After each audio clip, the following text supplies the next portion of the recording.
बात करेंगे। सीएम योगी ने देवरिया को 556 करोड़ के विकास परियोजनाओं की बड़ी सौगात दी है। साथ ही साफ संदेश दिया है कि यूपी में नो इफ नो बट, जन आस्था से खिलवाड़ करने वालों के खिलाफ सिर्फ और सिर्फ फुल एंड फाइल एक्शन किया जाएगा। देखिए रिपोर्ट।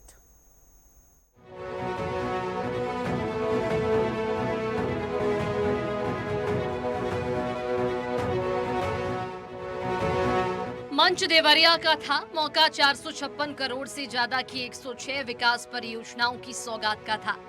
जनता को टोल किट और सर्टिफिकेट्स मिले, लेकिन इसी मंच से सीएम योगी आदित्यनाथ ने विरोधियों के सियासी टोल किट को भी तहस नहस कर दिया। मुद्दा था अयोध्या राम मंदिर के चढ़ावे और जमीन विवाद पर एसआईटी की कार्रवाई का। विपक्ष ने घेरा तो सीएम योगी आदित्यनाथ ने सीधे जीरो टॉलरेंस का हंटर चला दिया। साफ कह दिया सीएम योगी आदित्यनाथ ने कि एसआईटी की रिपोर्ट आते ही एक्शन शुरू हो चुका है और दूध का दूध और पानी का पानी होकर रहेगा। मैं 19 जून को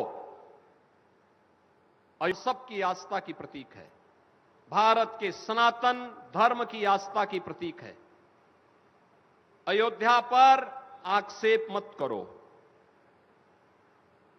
प्रभु श्री राम की मर्यादा का पालन करना सीखो और अयोध्या के बारे में जो कदपे समाचार मिल रहे थे, हमने कहा था एसआईटी गठित की गई है। एसआईटी की रिपोर्ट आने के साथ ही हमारी कार्रवाई भी प्रारंभ हो जाएगी। और आपने देखा होगा एसआईटी की रिपोर्ट आई, तुरंत कार्रवाई प्रारंभ हो गई। और मैं आश्वस्त करता हूं, जो मैंने कहा था दूध का दूध और पानी का पानी हम करके रहेंगे। मुख्यमंत्री योगी आदित्यनाथ ने सपा प्रमुख का नाम लिए बिना कहा कि जो लोग आज आपेच लगा रहे हैं, ये वही लोग हैं जिन्होंने कभी भगवान राम के अस्तित्व को ही नकार दिया था। ये जो लोग आज आक्षेप कर रहे हैं, उठाने का कुत्सित प्रयास कर रहे हैं, इनकी मंशा अच्छी नहीं है। ये वे लोग हैं जो भगवान राम को नकार चुके थे, भगवान राम के अस्तित्व पर प्रश्न खड़ा कर चुके थे। एक पक्ष उसमें है जो कहता था कि राम हुए ही नहीं, एक पक्ष कहता था राम हुए ही नहीं। यानी अयोध्या को भी ये नकारना चाहते थे। लगातार न्यायालय में मुकदमा लड़ते रहे, वकीलों की फौज खड़ी करते रहे राम जन्मभूमि आंदोलन के खिलाफ, राम मंदिर निर्माण के खिलाफ।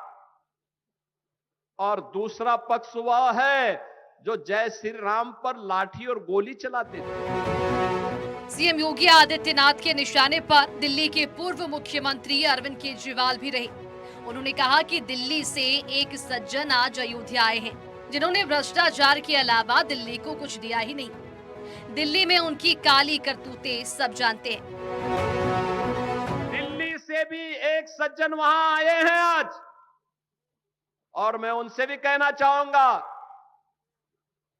कि दिल्ली की जनता ने उन्हें 15 वर्ष तक अवसर दिया, लेकिन दिल्ली को उन्होंने बर्बादी के सिवाय कुछ नहीं दिया, भ्रष्टाचार के सिवाय कुछ नहीं दिया। आज मैं उनसे पूछना चाहूंगा, अयोध्या कोई डबल इंजन सरकार ने 9 वर्ष में जो सजाया है, जो संवारा है, देखिए इस मॉडल को और फिर अपने कारनामों पर पश्चाताप करो कि अगर यही न्याय जो अयोध्या के साथ डबल इंजन की बीजेपी की सरकार ने किया है, अगर यही न्याय आम आदमी पार्टी दिल्ली के साथ करती, दिल्ली भी ऐसी ही चमकती जैसे आज अयोध्या धाम चमक रहा है। साफ है, विकास की सौगात के साथ साथ सीएम योगी आदित्यनाथ ने साफ कर दिया है कि यूपी में ना माफिया बचेगा, ना दंगाई और ना ही आस्था से खिलवाड़ करने वाली। News desk, network 10।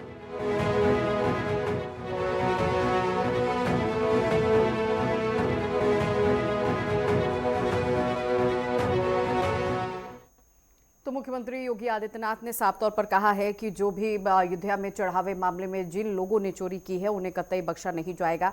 और आपको ये भी जानकारी दे दें कि मुख्यमंत्री योगी आदित्यनाथ ने इस दौरान आम आदमी पार्टी पर भी निशाना साधा।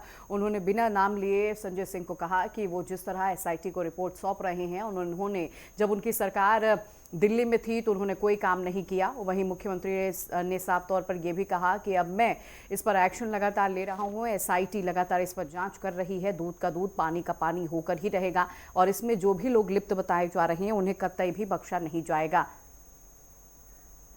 और इस खबर पर स्टेट हेड हमारे साथ राघवेंद्र प्रताप सिंह जुड़ रहे हैं। राघवेंद्र जी, साफ तौर पर मुख्यमंत्री योगी आदित्यनाथ ने कहा कि अब दूध का दूध पानी का पानी होकर रहेगा और जो भी इसमें लिप्त हैं, जिन लोगों ने चोरी की है, उन्हें कतई बख्शा नहीं जाएगा।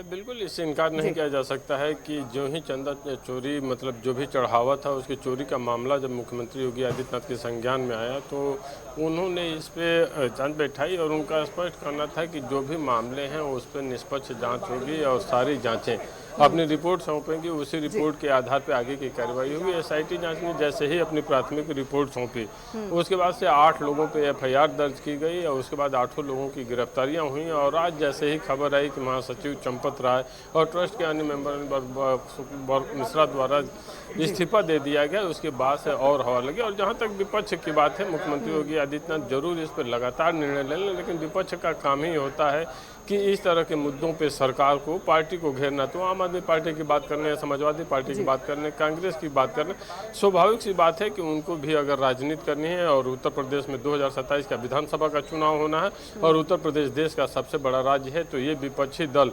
सरकार को, पार्टी को घेरने का काम जरूर करेंगे। तो विपक्ष अपना काम कर रहा है, सरकार अपना काम कर रही है और जो भी ट्रस्ट के दोषी हैं उन्हें बख्शा नहीं जाएगा। ये बातें आज फिर से मुख्यमंत्री योगी आदित्यनाथ ने देवरिया के अपने कार्यक्रम में दोहराया है और रैली में संबोधित करते हुए उन्होंने स्पष्ट कहा कि जो भी दोषी होंगे वो बचेंगे नहीं और एसआईटी अपना काम कर रही है। और मुख्यमंत्री योगी आदित्यनाथ अपने इसी अंदाज के लिए जाने भी जाते हैं, चाहे किसी अधिकारी के भ्रष्टाचार की बात हो या किसी ट्रस्ट में अनियमितता की बात हो या अन्य किसी भी तरह के भ्रष्टाचार की बात हो, उनके संज्ञान में आता है तो उस पर कठोर निर्णय लेते हैं और दोषियों को सजा भी मिलता है। तो राम मंदिर में चढ़ावे की जो अनियमितता की बातें सामने आई हैं, जिस तरह की धन की लूट की बात सामने आई है, उस पर सरकार बेहद सख्त है और एसआईटी बिल्कुल राघवेंद्र, और लगातार देखिए एसआईटी जो है जांच कर रही है और वही चंपत राय ने इस्तीफा दिया, अमित मिश्रा ने इस्तीफा दिया और जो चंपत राय का ड्राइवर बताया जा रहा है टिन्नू, उसे भी लेकर पूछताछ की जा रही है। लेकिन ऐसे में राघवेंद्र, मुख्यमंत्री योगी आदित्यनाथ ने आम आदमी पार्टी पर भी निशाना साधा। उन्होंने नाम तो नहीं लिया संजय सिंह का,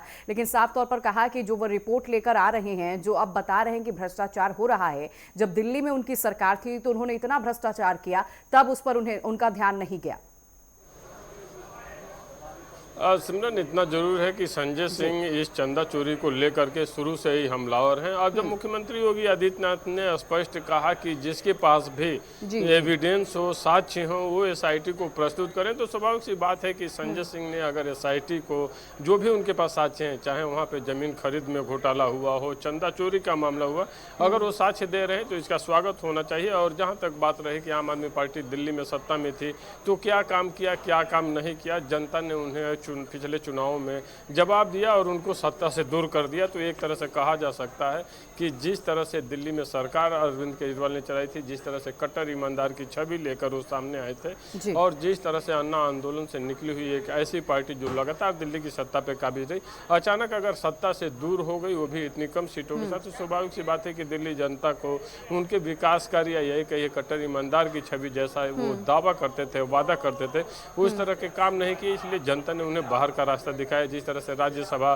सदस्यों को उन्होंने भेजा, बिजनेसमैन को भेजा, धंधा सेठों को भेजा, उसका खामियाजा उनको भोगना भी पड़ा। लेकिन अगर संजय सिंह एसआईटी जांच को कुछ एविडेंस देते हैं तो निसंकोच उसका स्वागत होना चाहिए। और ये अच्छी बात है क्योंकि योगी आदित्यनाथ ने खुद ही क्लियर किया कि कोई भी हो, आम नागरिक हो या नेता हो, अनर्गल आरोप न लगाए, भगवान राम को बदनाम न करे, भगवान के जो भक्त हैं उनको बदनाम न करे। अगर आपके पास कोई भी एविडेंस है तो आप एसआईटी को दीजिए। और संजय सिंह ने वही किया भी कि जो उनके पास एविडेंस थे उसको एसआईटी को सौंपा है। राघवेंद्र, अभी तक 8 लोगों के खिलाफ एफआईआर दर्ज की गई है और एसआईटी के खुलासे में और क्या कुछ चीजें निकलकर सामने आ रही है और क्या उम्मीद जताई जा रही है कि कब तक इस पर कई लोगों को हिरासत में भी लिया जाएगा, क्योंकि एसआईटी ने जो रिपोर्ट सौंपी है उसमें कई लोगों के नाम भी सामने आ रहे हैं। बिल्कुल, ये 8 गिरफ्तारियां, 8 नामों पे एफआईआर दर्ज होना और अचानक आज 2 लोगों का इस्तीफा होना, ये छोटी बातें नहीं है। इसका मतलब है कि जो बड़ी मछलियां हैं वो भी इसकी गिरफ्त में आएंगी, जद में आएंगी और आगे अन्य गिरफ्तारियां भी हो सकती हैं। हालांकि नृपेंद्र मिश्रा की तरफ से जिस तरह से चंपत राय का बचाव करते देखा गया था, उसको देखकर लगा था कि चंपत राय पूरी तरह से बच जाएंगे, लेकिन आज जिस तरह से उनके इस्तीफे की बातें सामने आई, उससे एक बात साफ नजर आती है कि एसआईटी जांच का दायरा जिस तरह से आगे बढ़ रहा है, उस तरह से बड़ी मछलियां भी अब ट्रस्ट से दूर होती जा रही हैं, वो इस्तीफा देने के लिए मजबूर हो रही हैं। तो इसे इनकार नहीं किया जा सकता है कि आने वाले समय में एसआईटी इनको पूछताछ के लिए भी बुलाए और जो भी अनियमितता हुई है उससे संबंधित दस्तावेज इनसे भी खंगाले जाएं। बिल्कुल बिल्कुल राघवेंद्र, देवरिया में मुख्यमंत्री योगी आदित्यनाथ ने 456 करोड़ के विकास परियोजनाओं की एक और जहां बड़ी सौगात दी है, वहीं विपक्ष पर जमकर बरसते हुए भी मुख्यमंत्री नजर आए हैं। उन्होंने साफ तौर पर अखिलेश यादव को और उनकी पार्टी को हिदायत भी दी है कि राम भक्तों की आस्था पर चोट बिल्कुल भी मत करिए, लोगों को गुमराह करने की कोशिश ना करिए, जांच चल रही है, कुछ अगर सबूत आपके पास है तो एसआईटी को सौंपिए।